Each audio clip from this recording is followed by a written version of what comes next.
Hi, I'm Sam. This is my Prof G brand strategy sprint project. Being the year of Zoom, I thought it only right to do this as a Zoom presentation in the bedroom, wedged between the wardrobe and the mirror. So here goes.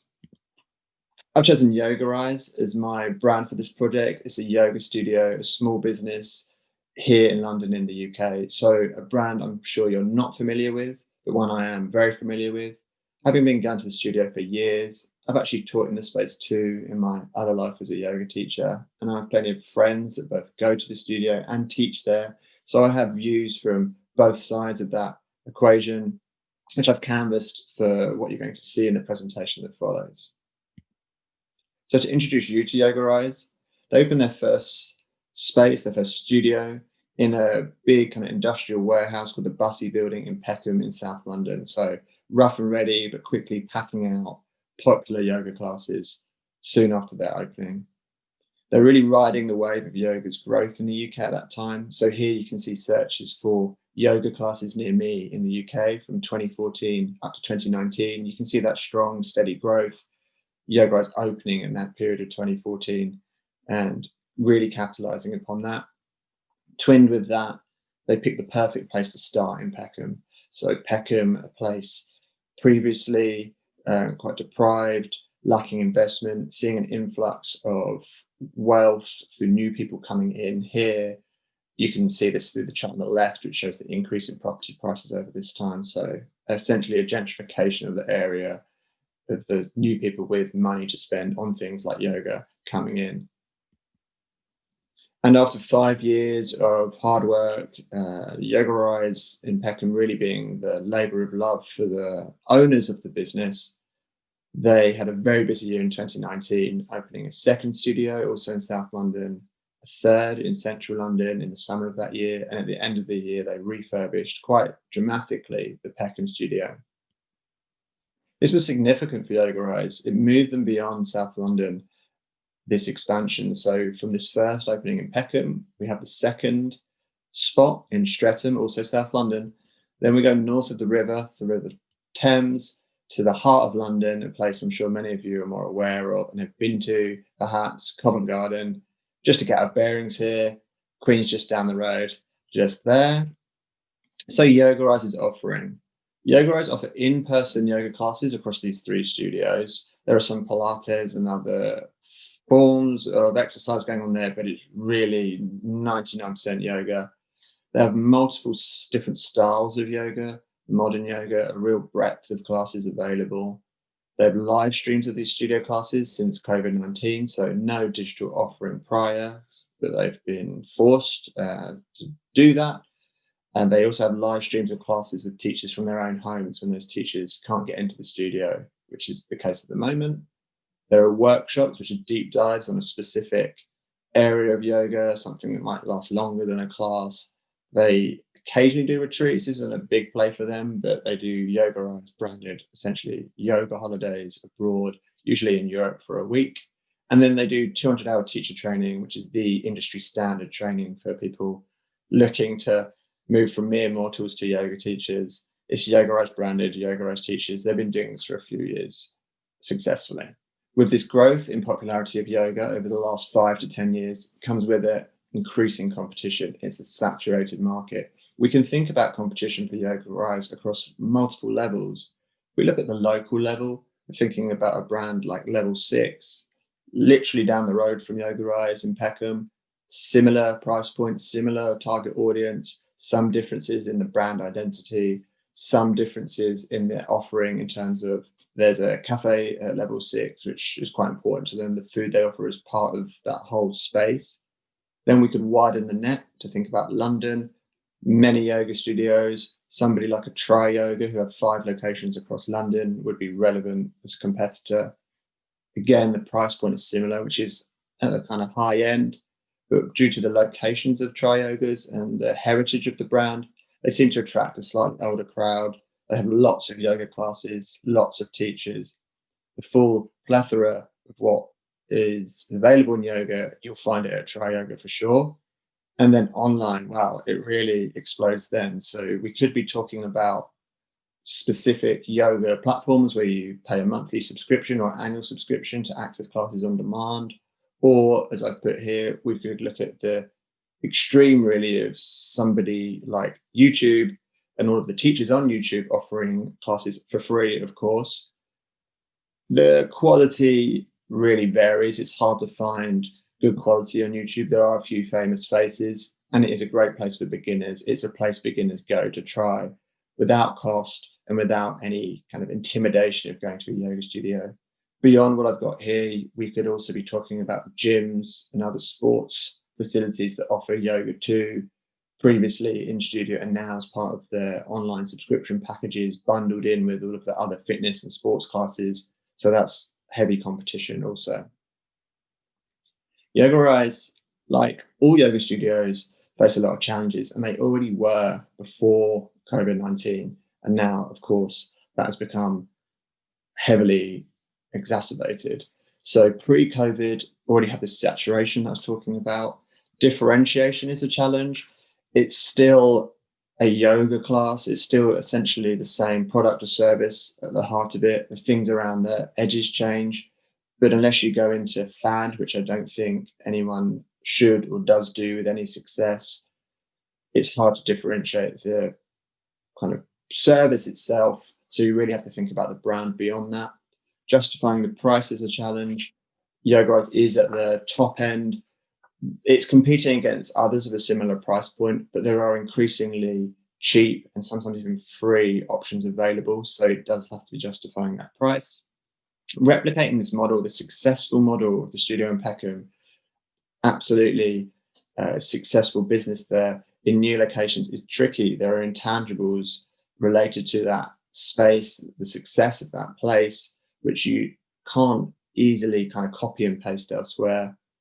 The dependence on the fixed venues, so the studio spaces, even before COVID-19, the overheads of running and managing big spaces in London, there's a stress on the business. They need to fill those classes to be successful, to be seeing return on the kind of investment of running those studio spaces.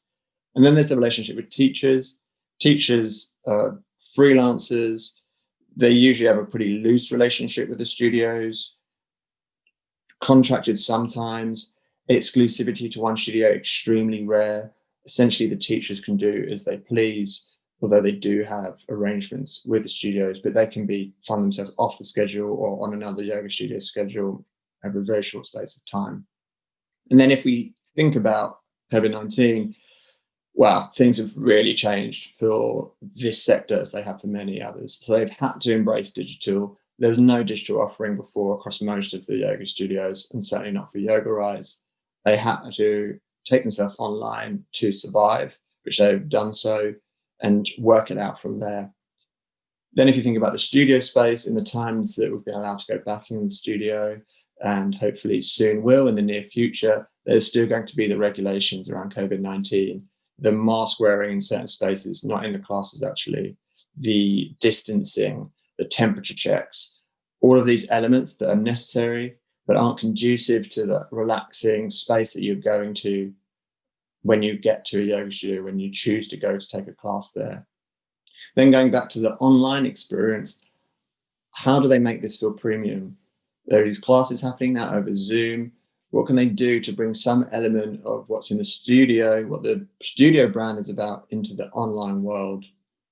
Then there's the decreased revenue. They can't charge as much for the online classes. It's about half compared to the in-person classes, which is right and necessary in terms of what people would be willing to pay. So you could think they've got a wider audience going online, but the revenues will be down significantly. Despite all of these challenges, there's increased competition, as I say, more and more brands jumping onto the trends around fitness, wellness, and yoga in there too. I'm even thinking of Apple bringing out Apple Plus, their fitness platform, which will have yoga on it, I'm sure. That becomes another huge player, huge competitor for even these small businesses. And then going back to the teachers, the situation now has created competition with their own teachers because these freelance teachers can set up their own classes over Zoom and take in all of the revenue from the fee to join the class rather than splitting with the studio. And there's nothing really the studio can or should say about that based on the looseness of the relationship between the two. So they actually have their own teachers as competition in this current moment. Looking at the clock model, well, straight away we can see the imbalance here. So I've purposely shown that this clock doesn't divide into 3 equal segments. In pre-purchase, they have the things you'd expect: social media, website, email newsletter, word of mouth, in-person word of mouth is very important. Offers to attract people in to try the studio for the first time or to try yoga for the first time. Then in purchase, the offering that I've already mentioned, the studio classes, the online classes, whether that's filmed from the studio or from a teacher's home, the workshops, the teacher training, and then there's membership too. So people signing up to a monthly or annual membership to go to as many yoga classes as they like. And then in post-purchase, I was really struggling here. There's very little they do. I put reviews. I'm thinking about reviews that students leave, but they do that at their own volition. That's not something that Yoga Rise necessarily asks. They do ask for feedback score. Effectively, it's an MPS score, but that's it. And then this is quite specific for teacher trainee grads. So people take their teacher training. They then provide teaching opportunities for those teachers back in Yoga Rise. They give them a couple of classes to teach there to kind of keep them in that environment, at least for a short period of time, but very light in post-purchase.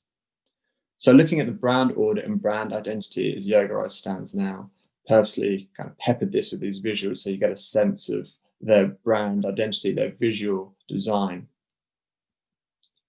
So the positives and negatives for brand currently. The positives, I would say, and I heard from others, local. So this element of local residents going to classes is certainly the case in Peckham and in Streatham. It's not the case in Covent Garden. Covent Garden is a studio that people go to on their way to work or when they're coming home from work. Very few people are kind of making that journey to go there into central London specifically, particularly now, as is the case with cities around the world. But local is what you'd think of if you think of Yoga Rise Peckham and Streatham and the positive associations that go with that. There was a nice atmosphere at Yoga Rise. You do see the same faces, which eventually can lead to conversations and friendliness. They do create a welcoming space, particularly at Peckham. They've struggled to replicate this at the other 2 studios.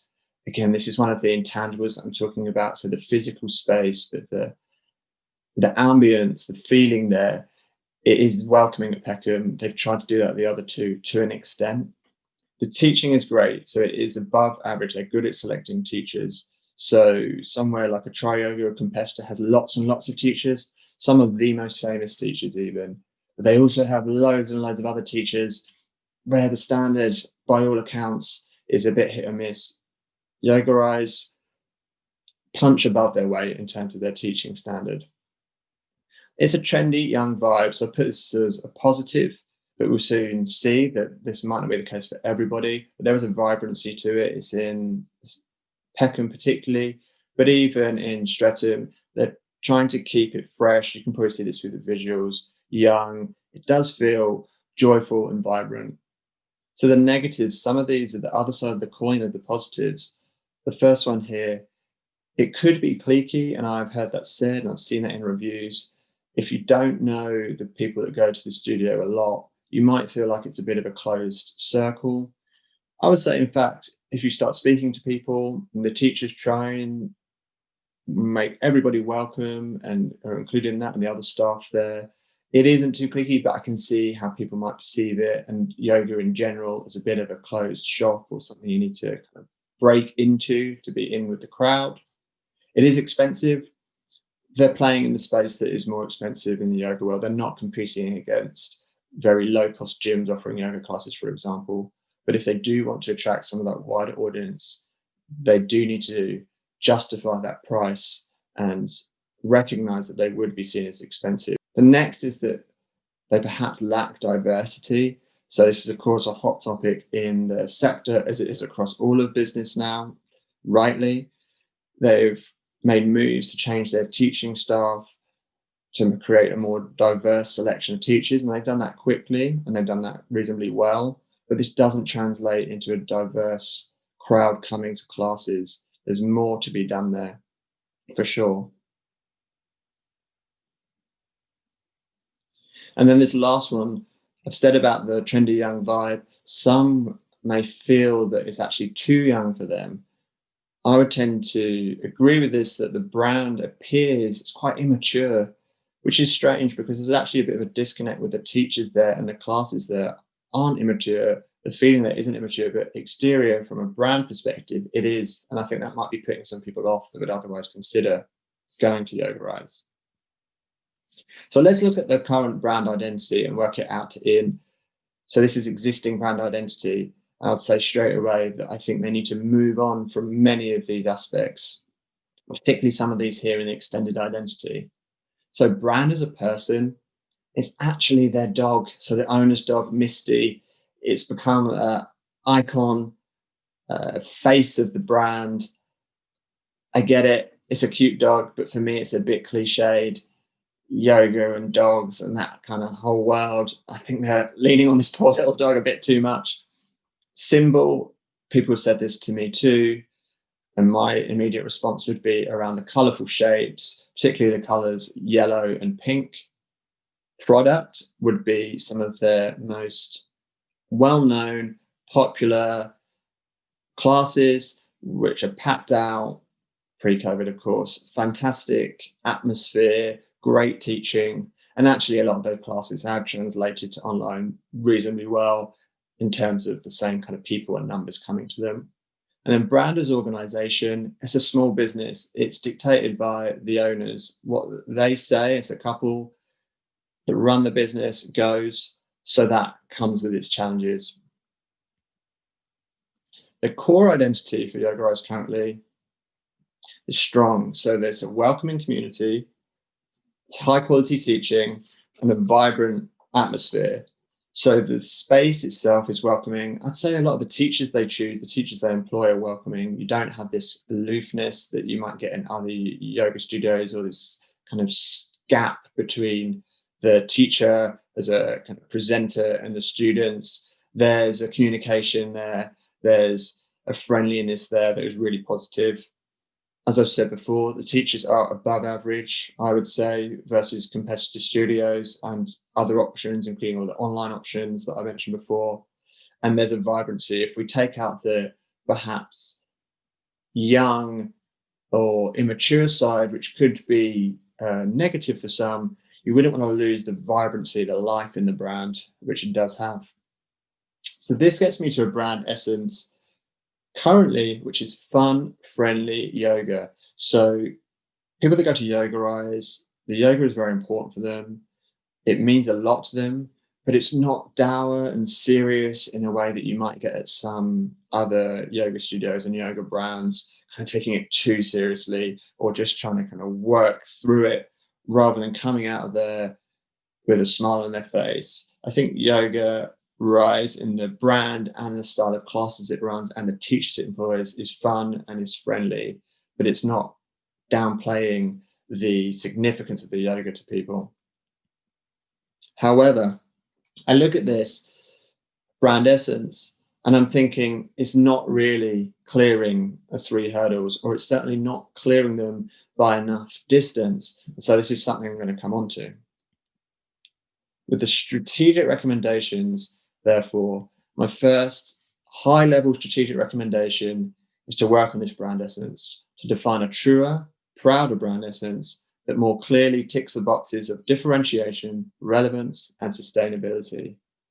So the first step on that, I think, is to work to improve upon those negatives. So how can they make it feel less cliquey? Perhaps they lean on the teachers more and encourage the teachers more to break down those barriers, whether it's online or in person, just to keep those conversations going between teachers, perhaps welcoming new students into class, or perhaps talking to them afterwards.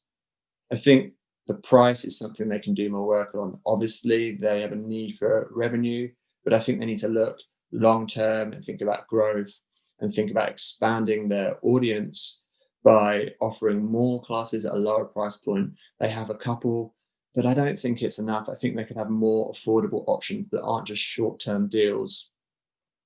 In terms of the lack of diversity in people coming to the studio, there's work to be done here. They've just started with the teaching staff.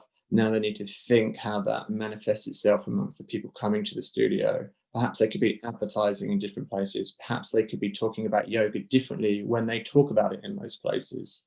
And then this last one, I've already touched upon this. I think they could make the brand more mature. I think they could bring some class to it, but keep the vibrancy still. So the first step to work towards this new brand essence would be to negate these kind of downsides, these negative associations that I would be hearing from others, and I would agree with myself. And actually, it's a fantastic opportunity of laddering, because these negatives are the same negatives that are held, particularly the first three, for their competitors. So if they have a strong play on those, they'll be one up on the competition and really stand out and start to differentiate. Then the big move, literally from a strategic perspective, I think when the opportunity arises, they need to cut their losses and move away from Covent Garden, retreat back to South London, kind of go forward. The brand fit with Covent Garden, that central London location, the kind of students popping in there kind of now and then, I don't think it fits where their brand needs to be. It is not fitting in with this local community vibe. And then online, they need to do more work to create an online offering that fits the Yoga Rise brand. Like all yoga studios, they've had to go online. They've done it quite quickly, so they've done a good job in that respect. But now, knowing that online is here to stay and it's going to be significant forevermore, essentially in some capacity, how does their brand essence show itself in the online arena? I've said how the classes over video essentially the same for everybody, but what can they do around the edges to make it feel more Yoga Rise? So if they work on those three aspects, I think they can move on from a brand essence that is appropriate. It has some strengths, but I don't think it's clearing the three hurdles. And they can bring in more of those positive associations at the bottom, bring in a little bit more of the community aspect, bring in a little bit more of quality teachers that are the only teachers you need, but keep that vibrancy. And perhaps they could move on to something like your yoga studio. So this is the idea that it's yours. It has the element of local to it, that element of loyalty, of no need for another yoga studio, no need for any other yoga teachers. It's also that aspect of your yoga studio working online or in person. So your yoga studio could be your home, but it's still brought to you by Yoga Rise. It still feels like Yoga Rise. Or it could be that you're actually going to a Yoga Rise space, which is still the height, the peak, the unmatchable yoga experience, really. The studios are so important to them over the mid to long term. They need people going back. So there are opportunities around the clock for Yoga Rise in pre-purchase, purchase, and post-purchase. In pre-purchase, I think there are content opportunities. They could be creating more longer form video. They do ads, but they could have some longer form content to give people more of a flavor of both the brand and of classes. They could think about a podcast. Obviously, everybody's doing a podcast. But if they want to be known around community, I think it is something that's relevant for them, be involved in the local discussions as well as discussions in yoga and in wellness, having an opinion on that. I think they could look at trial classes. So not just offers, but actually free classes as a loss leader to tempt people in to try yoga for the first time. Those people are currently going to something like YouTube. They'll have a much better learning experience if they come to Yoga Rise or take a class with Yoga Rise. Perhaps making it free will convince people that why not? They'll give it a shot. And then with partnerships, I think they could be partnering with more local businesses. They could also be partnering with businesses that would give them access to people who currently haven't ever tried yoga or are interested but apprehensive about it. Then I think they need to invest in the delivery of their online classes. So, of course, the video and the sound, they need to work on that being top notch consistently if they're to keep this premium positioning. But also, what are the things they could do before class or after a class? How is it packaged to feel like the Yoga Rise brand? And I think they could enhance the studios to be even more locally focused too. I'm thinking here about the thermometer model and how they could keep the fundamentals of the brand, but how they could change the messaging, the communications and advertising, perhaps even from Peckham to another South London location like Streatham, or if they set up another studio in the future in a local community, what are the right communications there too? And then in post-purchase, as was very apparent when I showed the clock earlier, this is where they're very light. I was really scraping around to try and find anything to fit into this segment. So this is where they should invest most. How can they foster community both in real life in the studios when they're open, but also online? How can they keep those conversations going that you would get in the studios? Can they encourage them informally? Can they have more formal discussions or chats? Can they be there for people who need someone to speak to? How can they connect members to other members and really create this sense of Yoga Rise membership, meaning more than just going to a class? I think they could ask for more feedback. The reviews now are very much ad hoc and down to the people coming to the class. I think Yoga Rise could ask for more. They could encourage input into the brand to have that sense of ownership of the brand from the people that go there. Then there's an idea around other classes that could be suggested to you, which I'll come to in a bit. And last here, what could they do with the teacher trainees? So they have this teacher training going on every year.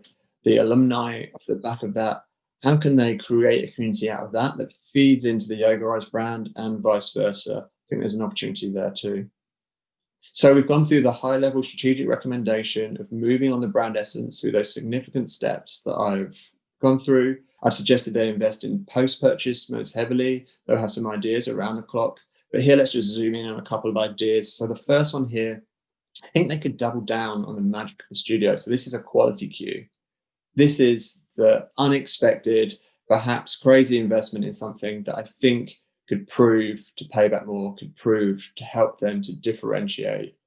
So I'm thinking here about how they could bring something into the studio that when you go back into a class for the first time, you have a real sense of this is the space I need to come to do yoga. It is worth me coming here rather than the convenience of doing yoga at home, because being at home isn't the same as this wonderful space. It could be a centerpiece. I thought of something like a wood burning stove or a fire. It could be really ramping up the nature and the plants there in the space. They could have the best mats. It's always annoying when you go to a yoga studio and the mat isn't very good. You have a bad practitioner slipping, sliding, falling over the place. It's enough to create a whole negative feeling around the experience and not even go back there. Maybe they have the best mats. Maybe it's their branded mats, but working with the supplier to create the best, the most eco, the most effective mats of any studio.